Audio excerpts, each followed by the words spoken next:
fear panda? Do you think a kangaroo will fear a panda? Probably not. A panda probably will run away in front of a leg-kicking kangaroo. This is what we will get all the time from, as people say, the panda huggers. I believe that the Chinese Communist Party's aim is to be dominant in this region and perhaps dominant in the world. And this is a zero-sum game. It must remove America from the Western Pacific in order to be dominant in this region. Simple as that. Few have a handle on the strategic perils of the Taiwan issue, quite like Australia's former Major General, Jim Molan.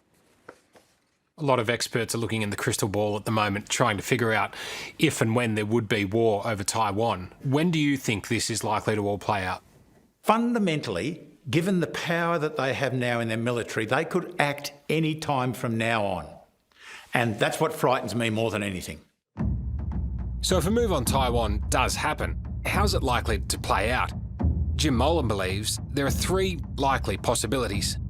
The first scenario is what I call the incremental model. China places a blockade around Taiwan, a no-sail, no-fly blockade, says to Taiwan, OK, well, you can happily go bankrupt Taiwan, and let's see what the Americans do. Now, the Chinese can back off if the Americans come through with overwhelming force, which I don't believe they can. But until then, China may be able to achieve its aim without fighting.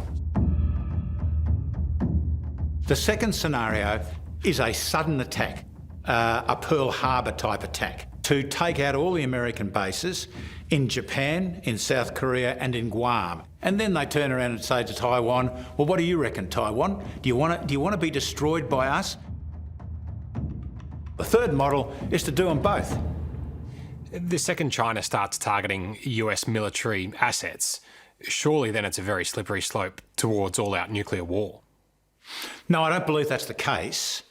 America would be foolish, even though it may have suffered a tactical defeat, to use nuclear weapons because it would start losing American cities. It's a terrifying prospect, the two biggest powers in the world going toe-to-toe.